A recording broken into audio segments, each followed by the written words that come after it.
Hi Homeworthy, I'm Alice Crawley and this is my Notting Hill home in London. Please come in.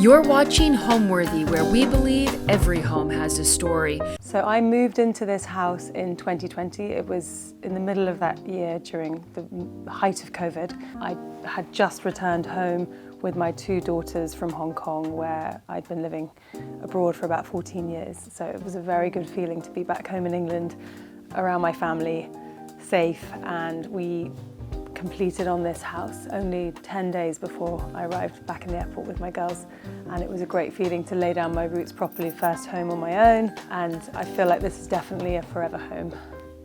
The thing about this house that really drew me in, not just from the location, which was perfect for us because it was within walking distance from where the girls went to school, but there's just a feeling that I'm sure everyone can relate to when you walk into a house, when you're looking around lots of different homes and you've got your criteria and your algorithm in your head of what you need.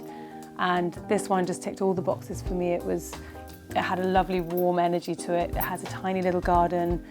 It had enough bedrooms for us. It had a good layout. It was very neutral and it was in very good working condition, which meant that I actually just had the fun job of decorating and spending most of my budget on that rather than having to gut renovate and do all of the first fix stuff. So yeah, there were just so many things that were right about it, and I just knew straight away. And actually, I fell in love with it. Then it went off market. My heart was broken, and fortunately the couple knew I had my heart set on it, and they came back to me in June 2020 and said, actually, we are going to sell. Would you like to put in an offer before we put it back on the market? So I was so fortunate. And even those things kind of give me goosebumps talking about it, because it was meant to be. The lady who sold it to me was also called Alice. She's born and bred in Hong Kong. So we had a lot of synergy and it felt very special.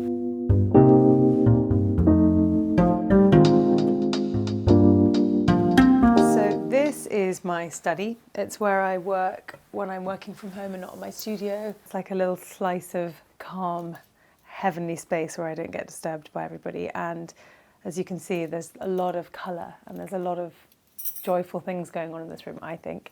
My favourite thing about this room is the bespoke bookshelves that I designed and had made by a friend of mine. It's interesting because when I first moved into the house and I was using borrowed furniture initially, I had a desk that was sitting up against this wall, and I remember just feeling so uninspired and thinking, oh, it's just something really not inspiring about facing a wall. So that's when I had the idea to sit with my back against the wall looking into the room, and I can't tell you what a difference it makes.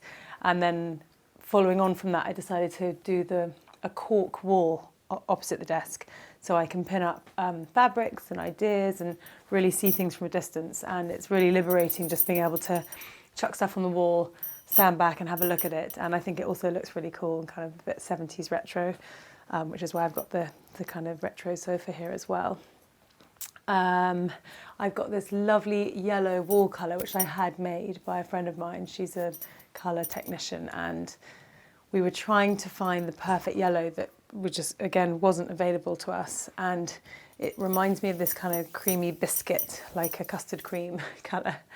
And it's in this space and also in our sitting room right next door to us, so it kind of carries through. Even though the two rooms are very different, we've got the same wall colour. And my favourite detail about this room is we actually used white with a little bit of pink in it for the cornicing and the skirting, and all the woodwork that you see has actually got a tiny bit of pink in it, so it kind of somehow makes this yellow feel a bit less dated. Otherwise it was looking a little bit dated against white, so it just sort of seems to sit really well together. As you can see from the desk here, we've gone for like a beautiful rich red colour, which we finished. It's an oil-based paint, so it was a nightmare because everything, when it arrived from the carpenter's workshop, all the pieces had to be painted 8 times over and then a gloss finish. Again, my decorator was looking at me like, what? But I think the overall effect is really beautiful. It's this kind of rich, glossy, deep colour.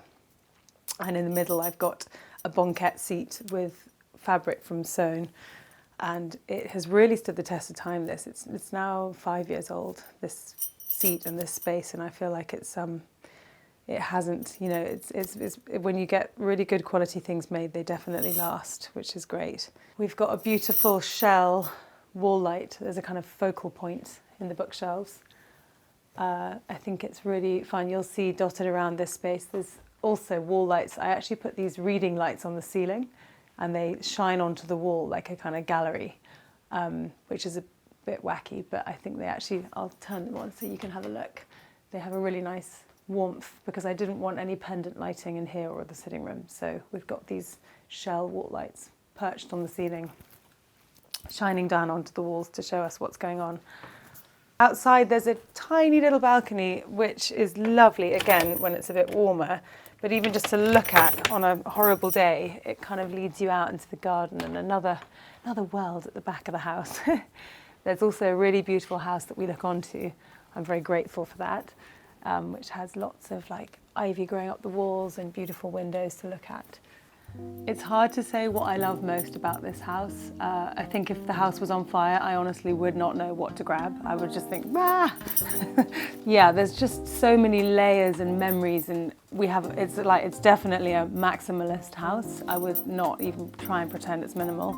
We've collected things that mean a lot to us over the years and woven those items and pieces into the interior design very strongly. But I would say my favourite space in the house would probably be my study, which I'm looking at now, which is so exciting to design and a little bit extravagant because I made this amazing bookshelves, bespoke joinery, which I designed and had made to sit at, and this is where I work from home, but ultimately it's the one room in the house that is child-free most of the time, and it's my sort of calm space where I can be creative and think, and it's a little sanctuary, so that would be my favourite thing about the house.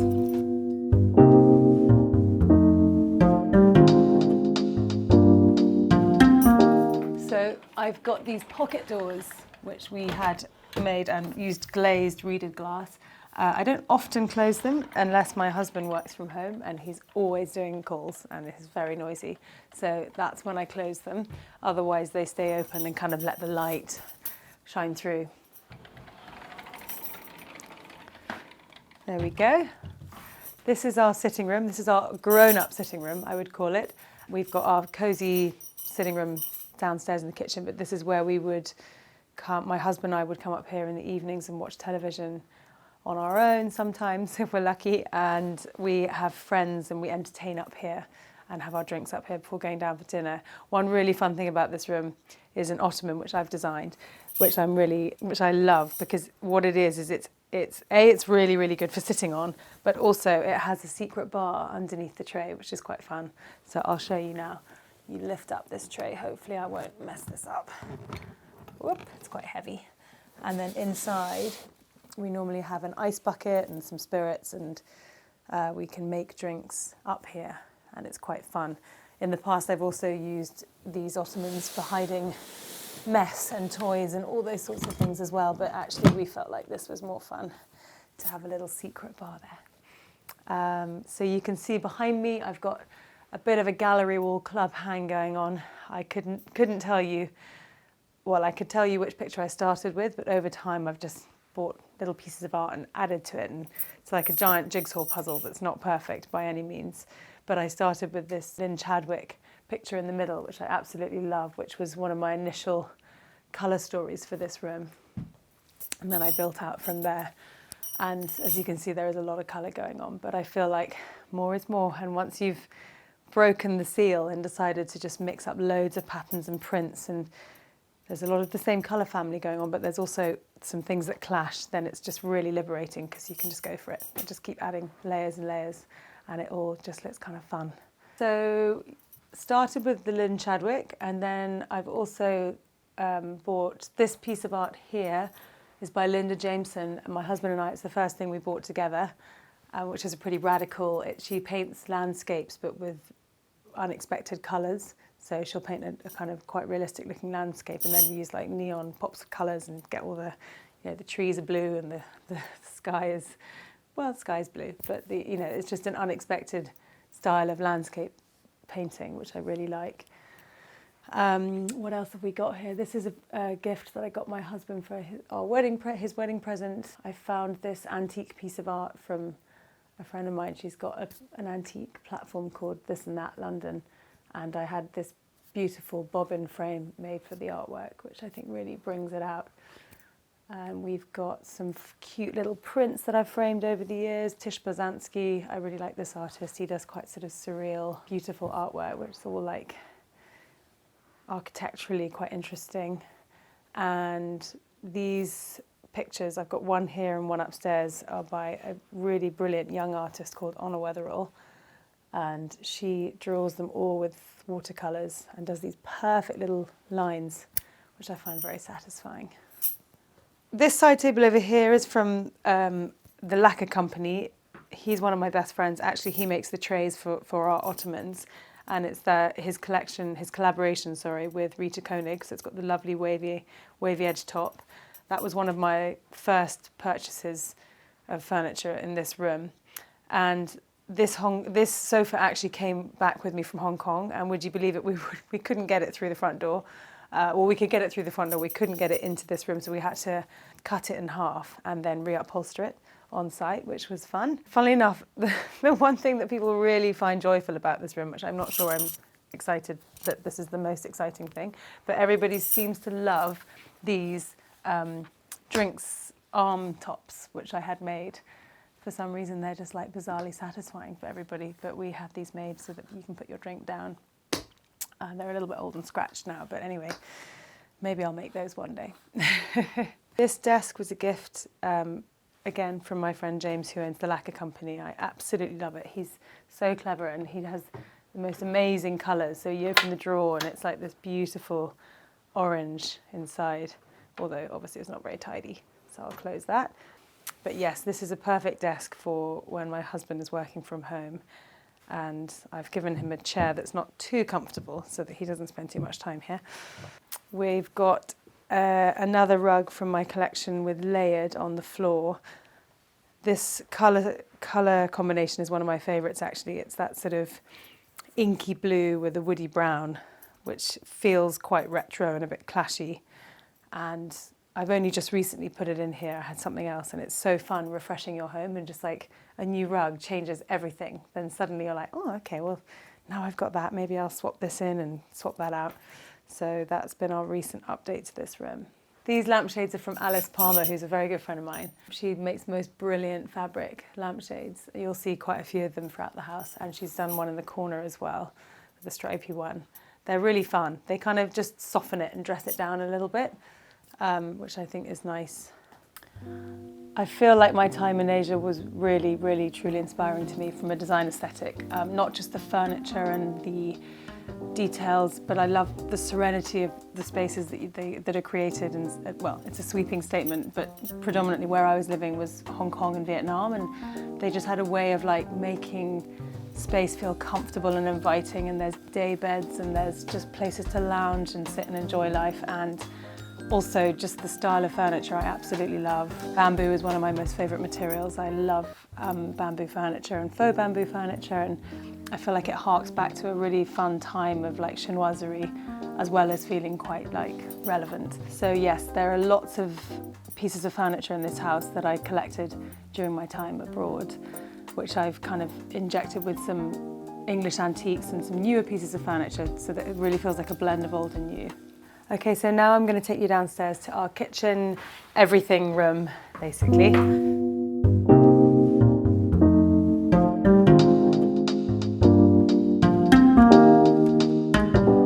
So this is our everything room that I was mentioning. Obviously, predominantly it's our kitchen. As I said, I inherited the house with the kitchen like this, which is beautiful. And all I did was to repaint the units.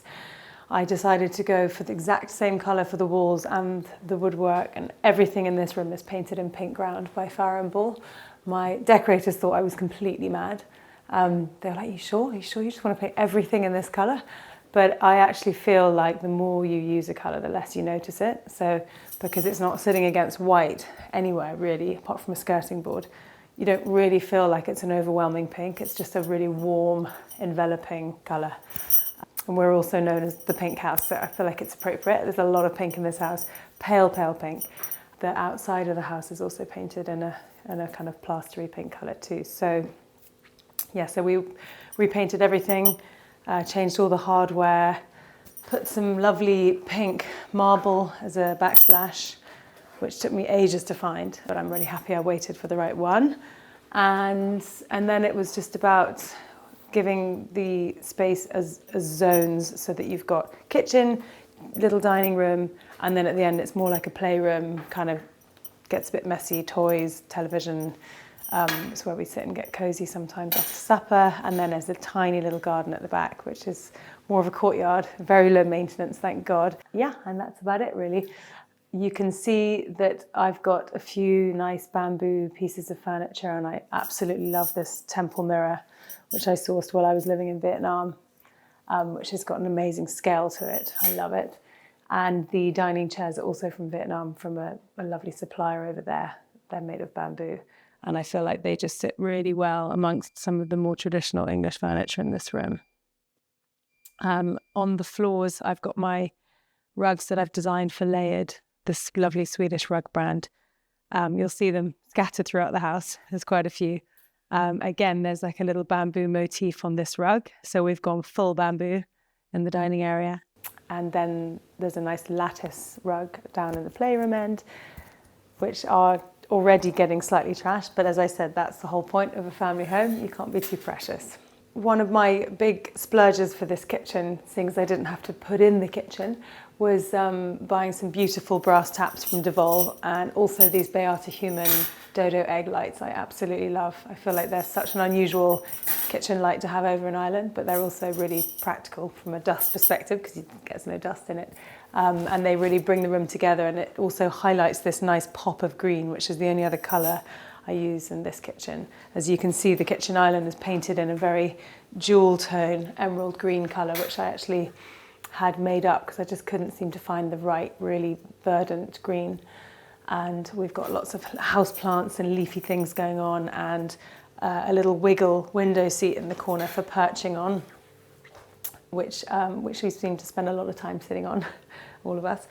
And then I've got my grandmother's antique desk, which I will not open because it's so untidy on the inside. But I feel like it's quite useful having a little writing homework station, seeing as everybody always spends most of their time in the kitchen. So we kind of have everything we need down here. We've got the piano, we've got toys and sofa at the end for sitting down and chatting. And just generally we spend a lot of time in this one space. We tend to do most of our entertaining, well, we obviously have our dinner parties down here. This is where we eat. I would say when we're entertaining, we like to bring friends upstairs in the sitting room first and then come down here for dinner. We have an extending dining table, so this can be made longer, which is really useful. And yes, but it often ends up the case that we end up sitting in the children's end of the room after dinner, not going and sitting in the smart fancy sitting room upstairs and just hanging out down here afterwards when we have friends over. So in the summer, we have these doors open pretty much all the time. I mean, it's not looking its best right now, the garden, because we're in the middle of winter, but we love spending as much time as possible outside in the summer. And we'll have friends over for lunch and kind of, we'll give all that furniture a proper clean and spend lots of time out here, and it's nice for the kids to be outside. It is obviously a micro garden, but to have any garden in London feels like a luxury. The plants growing up the sides, I deliberately wanted to make the space quite low maintenance because I'm not very green fingered yet. Maybe that will come later in life, but right now I don't really seem to have the time to spend much time on the garden. So we've deliberately done these planters that can just let things grow wild and grow up, which we just have to trim back every now and then. And in the summer there's colour and we have flowers and buds planted in there. And I have these huge scallop planters in the corners of the garden where I like to put loads of different bulbs during spring. That's really nice too. 4 children, it is difficult keeping your house looking stylish and tidy and considered when you've got like, you know, toys everywhere. And what I've tried to do is have, you know, like, it's not particularly tidy, but we have all our arts and crafts and toy stuff hidden away in this nice piece of furniture. I didn't want to buy a sort of IKEA toy cupboard. I want to keep the furniture like to how I would like the furniture to look, but just to make sure that it can be used in a functional way. We've also got a little toy kitchen at the end of the kitchen, which my daughter spends a lot of time playing at. Again, you don't really notice it, but it's there and it's actually quite cute. And it, you know, we have to admit that we are a family. We're not a sort of perfectly styled house with, you know, with no children. So it's just finding that balance of what looks charming and is inviting versus like overwhelming and overpowering, like stuff everywhere. So I am constantly trying to, like, you know, keep that balance. This is my slightly mixed up mishmash collection. Well, it's a segment of our collection of china and plates that we had these bamboo plates made for our wedding actually, which are really cute. And then I've brought back with me a lot of, like, some of them have chips in them, which I think is a thing.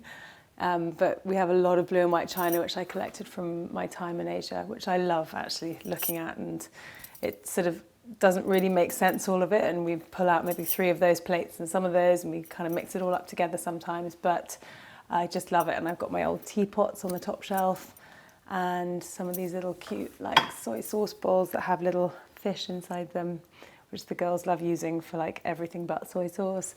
And yeah, there's just a nice little mix of blue and white china scattered around the kitchen. You can see by the bread bin over here, we've got a beautiful antique porcelain hand-painted bowl. And it just, I feel like it just breaks up the, like, appliances and the functional parts of the kitchen. And it's nice to have a few more charming elements as well. These are antique Chinese wallpaper panels, which were framed by Altfield, a lovely antique supplier in Hong Kong. And I absolutely loved them. I brought them back with me. And it was one of those things where I was like, where am I going to hang them? And I wanted to hang them everywhere. But I decided this was the best place because, again, this is where we spend most of our time. I think that they're really easy on the eye and not overpowering, but they also have a real statement about, like, an impact without being too strong. And you can see on either side I've got these antique shell lights from the kind of Art Deco period. I managed to find these on eBay, which was a real win. And I think that they frame this whole wall perfectly with the panels in the middle.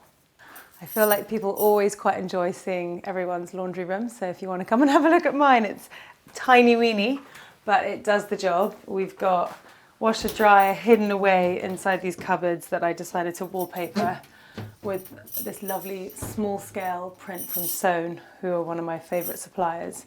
And it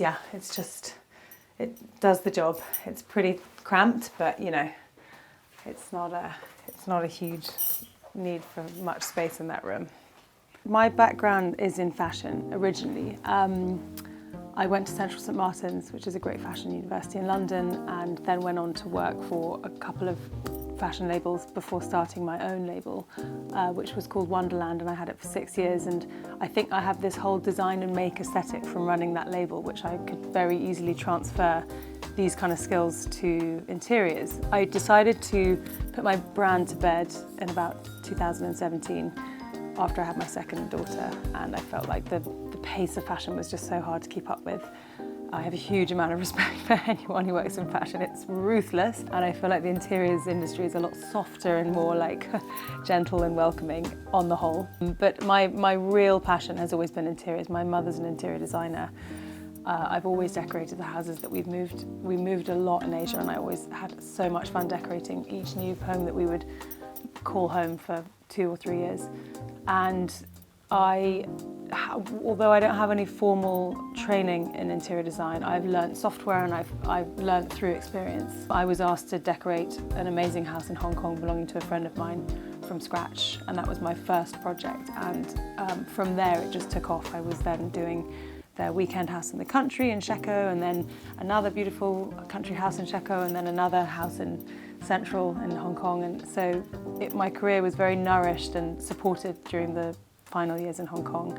And when I moved back to London, it was a little bit daunting because there are just so many incredible interior designers here who I'm in awe of, and I didn't know if I would be able to find my place amongst them, but fortunately I have, and it's been gradually picking up and going. Each project is a little bit bigger or a little bit more interesting, or not more interesting, but it's growing and it feels really exciting. And I now have a studio with 3 girls working for me, which feels pretty cool.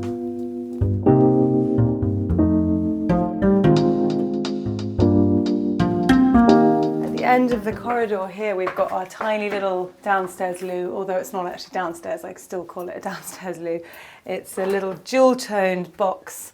I wanted to go for something small scale on the walls that almost feels like a colour rather than a print.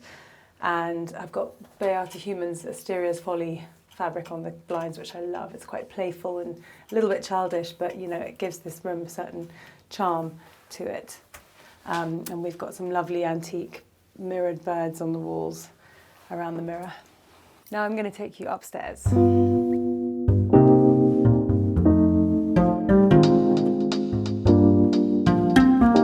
One quite obvious, strong feature of this hallway, which I found really panicky to actually execute, even as an interior designer. It's scary when you commit to a strong colour choice, but it's quite a dark hallway, and I love a two-tone wall, and I was really umming and ahhing about this idea of like a plastery pink with a sort of terracotta-y brick red.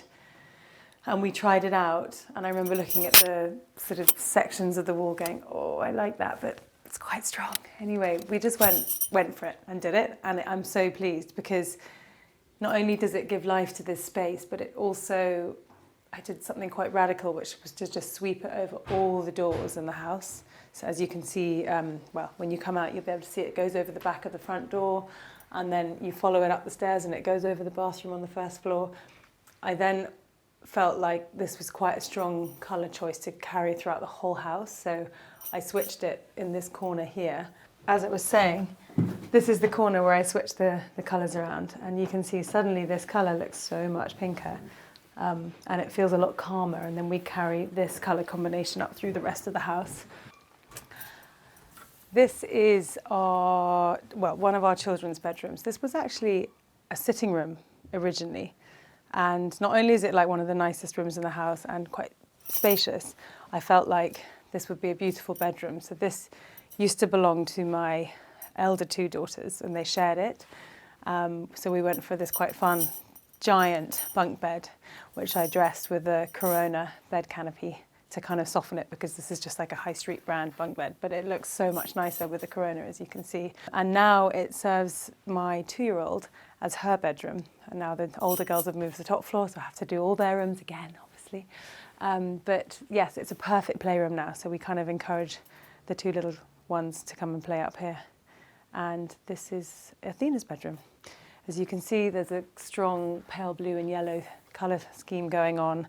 I've got this really fun faux bamboo chest of drawers. Again, I just didn't want to buy really functional children's furniture. I was like, if I'm going to buy something, I want it to be a lovely piece of furniture that I want to keep using and enjoying, rather than it just being for, storing toys or children's clothes. So I found this set from an antique seller, which I really love, and it seems to go really well in this colour scheme.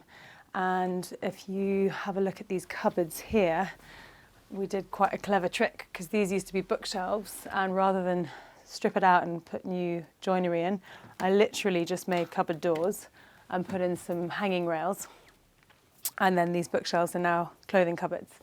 And we just had a fun time buying the border and the rattan and fun door handles, and it was just such a cost-effective way of doing some storage when you've got lots of other things you're having to do in the house and you feel like spending fatigue is starting to kick in. It's a really, really nice way of working with something like that. The curtains, I feel, give this room real height. I love the pelmet with the scallop edge and the fan edge detailing. I think it just gives it a bit of a sense of like height and grandeur, and overall I think she's a pretty lucky girl. I came up with the colour scheme for this room initially because my girls are not very girly, so they didn't want pink, they didn't want rainbows and unicorns, and this felt like a really calm, fun but like neutral colour scheme. Whether it's a boy or a girl, it doesn't matter, which is lucky because I've had more children, so anyone can live in this room for a bit. I also had these shelves made using the same border that I used on the cupboard, and we finished it with a little glossy yellow, and I think it's worked really well for the younger years of my children because it's fun and it's playful. It's not too distinctively boy or girl. It feels like a playroom, and I think that was one of the things I wanted it to serve a purpose of doing. This cot is made from bamboo, no surprises there. It was quite hard to find, but again, I found cots really not that inspiring when you're trying to find a nice cot online, and actually finding interesting ones are quite difficult. This also we can take a section out here and it becomes a bed, but I just love it. I think it's such a fun design for a cot, and I wish I could make more of them. These side tables are from the lacquer company. My eldest daughter, Coco's godfather, is James from the lacquer company, so we're very lucky because he's been generous enough to gift us a lot of things in this house, and these actually belong to my daughter. I have to keep reminding everyone that. He gave us a pair of them for this room, and he colour matched the blue tray top to match the wallpaper, and then we have a pair of these beautiful bright yellow lamp bases from the lacquer company, which also pull out the yellow in the wallpaper, with a scrunchy shade from Alice Crawley, which again just softens it and makes it feel a bit more relaxed and playful.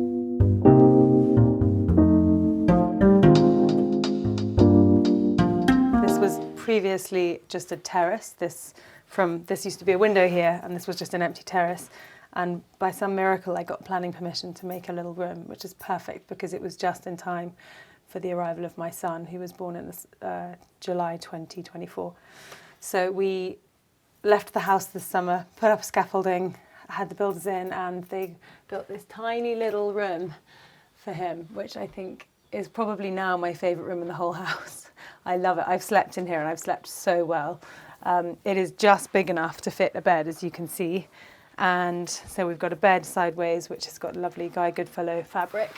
And then I've got these curtains that come across the bed. I wanted to originally build joinery in front of the bed, but A, this was more cost effective, and B, I think it just leaves more space in the room. So at night, when he's a little bit older, he can close the curtains and sleep really well. We've got nice jumbo check lining from Beata Human on one side, and then the whole room is decorated in Howe's paisley fabric and wallpaper, which I absolutely love. And the inspiration for this room was a tiny little bedroom that I saw in Vir Granny's house in Tangier.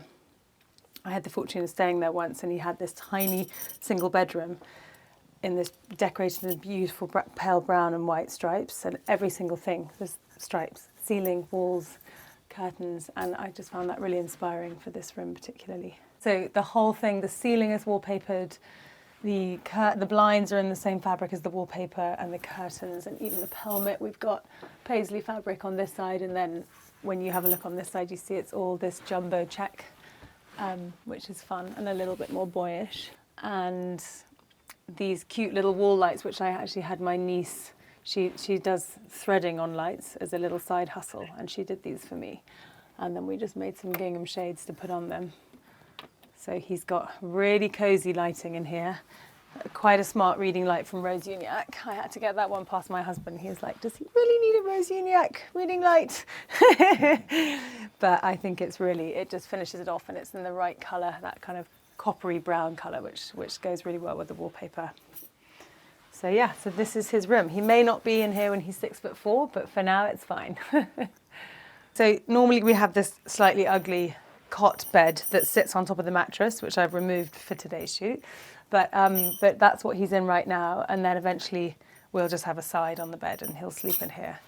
The only thing I really changed structurally to the house was to fill in a doorway, which is actually just behind me. I wanted to close off this sitting room, and rather than like open everything up, which I think we've had a tendency to do over the years, I'm more into like closing things down and giving each room its own identity and space and not having everything in one big space. So I closed off a doorway and I replaced some key elements in some of the bathrooms, but ultimately I did not rip out the kitchen and start again. A, it was a really good kitchen, B, it felt very wasteful. And so what I've tried to do is really just use paint and colour and joinery and fabrics and curtains and, you know, create like a trick of the eye with some certain things and have fun in that arena of decoration rather than a lot of like gut renovate structural stuff.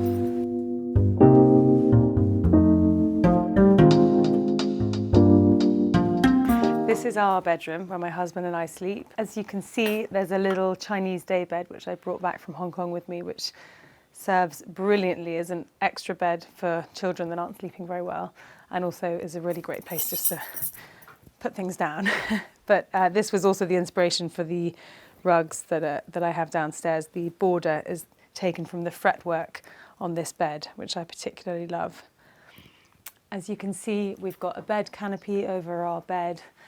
Both the floral fabric and the green and white stripe are designed by one of my good friends. She's called Cindy, and she has an amazing fabric and paper company that she's recently launched. And this was one of her launching fabrics that she started with, and I was her very first customer. And we had a little look at this room together, and it's brilliant because the pink in the flower print is almost exactly the same as the pink on the wall, so it just feels really connected to the room. You can see the bedside tables we've got in here. They're lovely pieces of furniture from a shop called Trove on Goldbourne Road, which is a beautiful, beautiful shop. I love those. And then this rattan chest of drawers, I actually drove over to Paris to pick up, which sounds a little bit extravagant, but I had just seen it and couldn't think of anything else I wanted to put here. So I made the mission and I'm so pleased with it. It's really unique. And I think it just balances painted furniture with a bit of something more natural in the room. And it also ties in our cane panels that we've put in our existing cupboards in our room. So we didn't rip out anything in here. We just worked with what we had. And what we did was to cut out these panels of the existing shaker cupboard doors and then place cane rattan with beading in front of it and then repaint the whole thing and add new handles. And it worked so well. It feels like a total transformation from what it was originally. So these, the artwork either side of our bed, these lovely hand-painted mirrors were a wedding present from my mother-in-law. I absolutely love them. It's the Chinese man and Chinese lady on my side. And they're just so unique and special. I absolutely love them. It's really difficult to find painted mirror, I find, and these are particularly lovely. And they just reflect a bit of light in the room as well. The bamboo lacquered lamp bases are from Salvus and Graham. They have a lovely collection of lacquered bamboo products like mirrors and trays, and these lamp bases I think are gorgeous. I decided to keep the shade plain because there's quite a lot going on in here, and sometimes you can get a bit carried away with lampshades and everything is either pleated or painted or coloured, and then I felt like we needed something grounding alongside the fun marbled, pleated, crazy ones going on inside the reading lights. It's quite fun. You can see I've threaded the reading lights through the bed curtain, so they actually pop through this little slit that we made to make that possible, so that we can have the sides of this half tester kind of coming in. It makes it feel super cozy at night. The fabrics, the floral and the stripe are from a brand called Cinny, C-I-N-N-Y, and she's a friend of mine, and she makes lovely kind of old-fashioned English prints, all printed on beautiful linen. So this paint colour is exactly the same colour that I have in the kitchen. I warned you that I've got a thing for pink, so you're now getting it. So this is Pink Ground, again, by Farrow & Ball, and I feel like it's just such a livable colour. I don't feel like it's super girly. My husband feels very comfortable in this room. And yes, I think it's just warm and it works really well.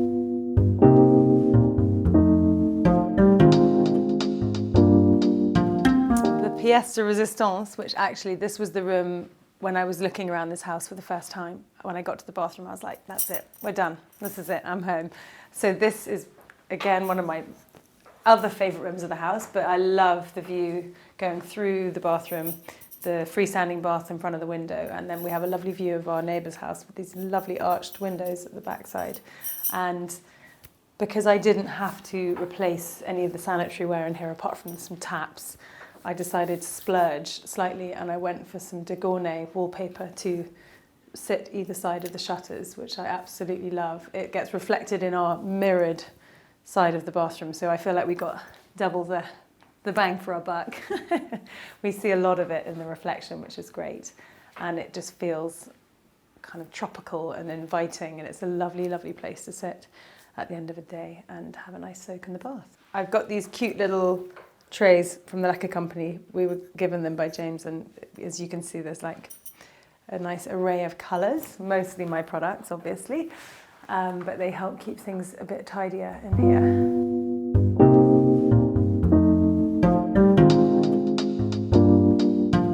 This bathroom I also, we also worked on this summer when we were building the new children's bedroom for my son Sasha.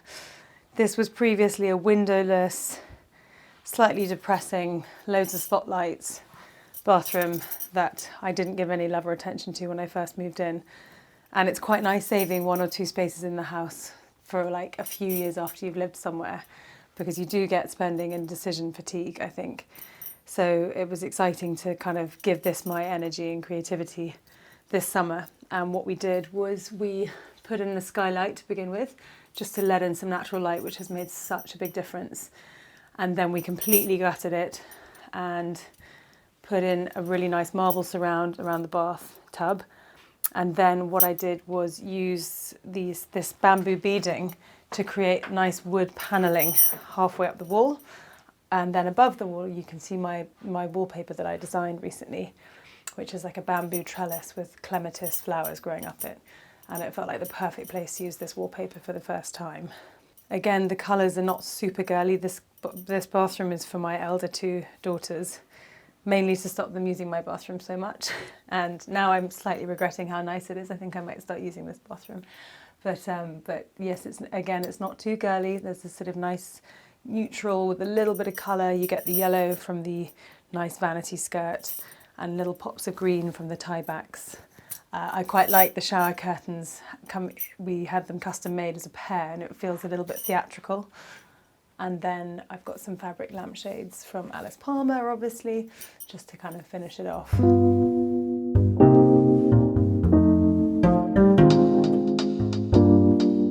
This little room up here now houses my 8-year-old Gracie, who is a bit of a girly girl, which is fun. So I got to design something quite old-fashioned and cute. You can see the vintage dressing table, which we made a new fabric skirt for, which I love. It feels very like old world glamour, Hollywood.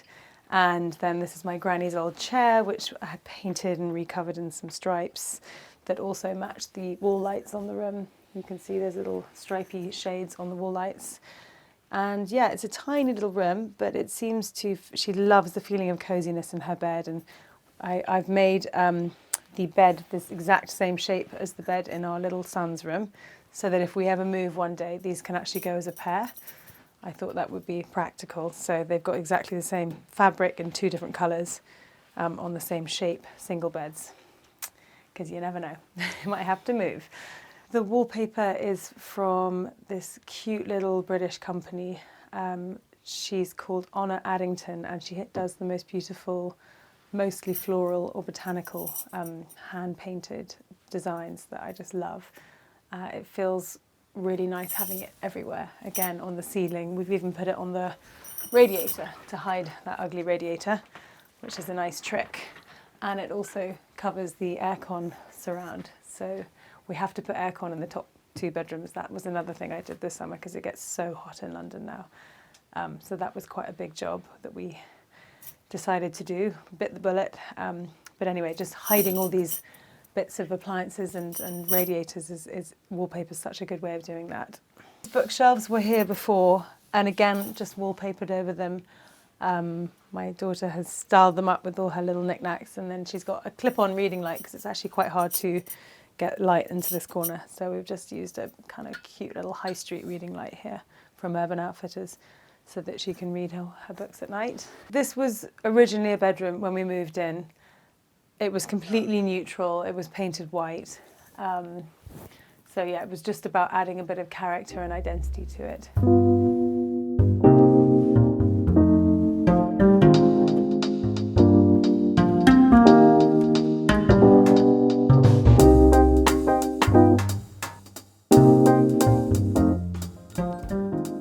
Makes a house a home? It's a hard question to answer, but I would honestly say that a house wants to feel creative, but it also wants to feel comfortable.